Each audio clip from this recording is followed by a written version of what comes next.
what has been going on in Hollywood. Our values are under attack yet again, especially this month, even more so on children's television. But don't be fooled. Hollywood has been using its influence over the media and pop culture to attack the building blocks of this country for decades, especially when it comes to the family and the institution of fatherhood. Hollywood has placed most of its program's fathers into two main camps: the incompetent, dopey dad and the absent father. The first of these two is the incompetent, dopey dad.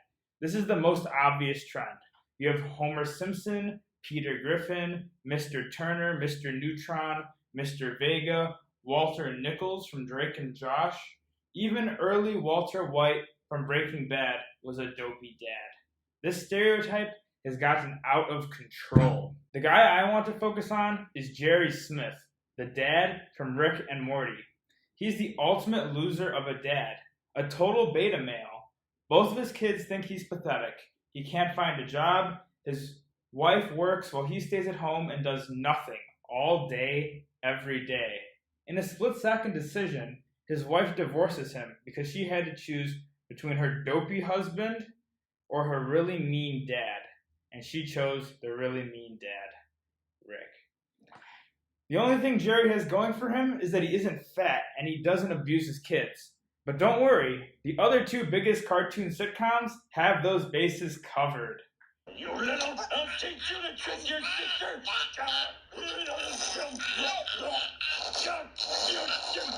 Then we have the absent father trope.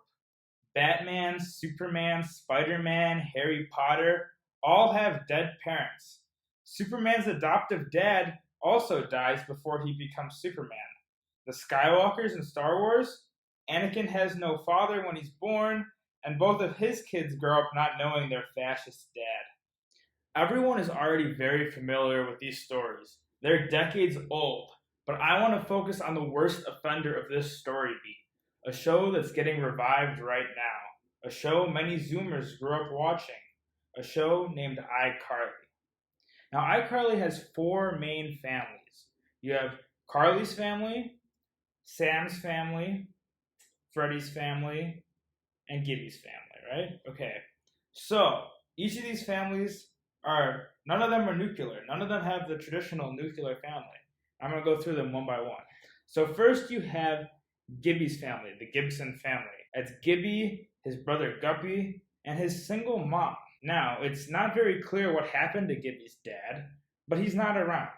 And we know this because the first time they introduce Gibby's mom, she's going on a date with Spencer. Now, the second family we have is Sam's family, the Puckett family. That's Sam, her twin sister Melanie, who only shows up once, and her mom, who also only shows up on screen once. Now, again, we don't know what happens to Sam's dad until somewhere in the second or third season, where they mention it offhand by saying that he abandoned them when Sam was young.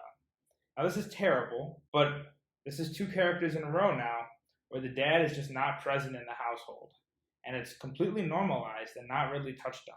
Third, we have the Benson family, Freddie's family, which is just Freddie and his mom. His mom, pretty crazy. She doesn't let him do anything. She doesn't let him be a man. She babies him even through being 18, being a full-grown adult pretty much. And now on the revival show, Freddie's going to be coming back as a twice-divorced dopey dad. Back into Camp 1, am I right, people? It just doesn't make any sense. And then the last family, of course, is the Shea family, Carly's family. Now, Carly's dad is alive, and we do know this. He is a character in the show, but he only appears in the final episode of the original show because he spent the entire show in some submarine in the military. Now, that's an honorable thing to do, serve your country, right?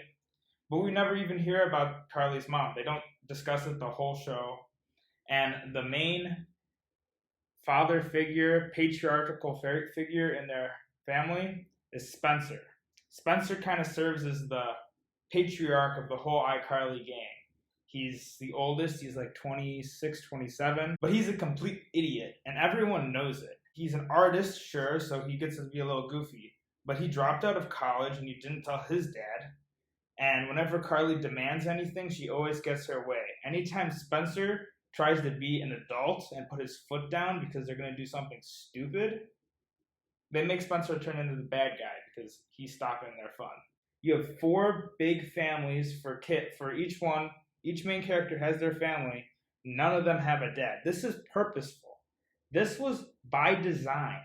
They want to subjugate the patriarchal male figure by not including him in any of the families.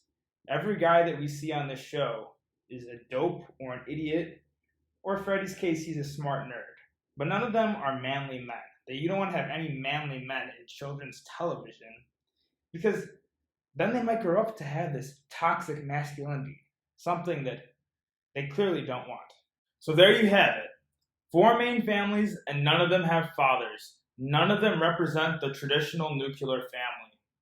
If we want young men to grow up and want to take on the patriarchal roles of husbands and fathers, we need to do better than Jerry Smith and Spencer Shea on TV.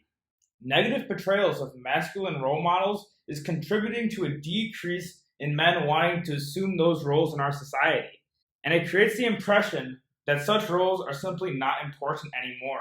This is dangerous, as now that when men do become fathers, they're not prepared to take good care of their kids. Women will regard fathers as less important, and kids will grow increasingly less respectful of their dads. So to wrap this up, especially with Father's Day just around the corner, here are some good portrayals of fathers in the media. When it comes to animated sitcoms, King of the Hill shows a solid traditional family dealing with all the crazy and unconventional things happening in the late 90s and early 2000s. Hank is a traditional man. When it comes to live action sitcoms, I go all the way back to the Andy Griffith Show. While the mother of the family died soon after Opie was born, this show has a fantastic father-son dynamic, and the motherly role is well filled by Aunt Bee. When it comes to movies, my top 3 right now are probably The Christmas Story from the 1980s, Cinderella Man starring Russell Crowe, and The Patriot starring Mel Gibson. All of these have great father figures in their respective time periods. If we want the next generation of men to be better, we need to bring masculine men and traditional fathers back into the mainstream culture. No more Homer Simpsons, no more off-screen dads. We need to push for Hank Hill and Andy Taylor to be the main standard for what a father is on TV. And remember, if you want to be a rebel in the 21st century, there's nothing you could do better than to settle down early, get married, and be a good father. Thank you for watching, and I'll see you soon.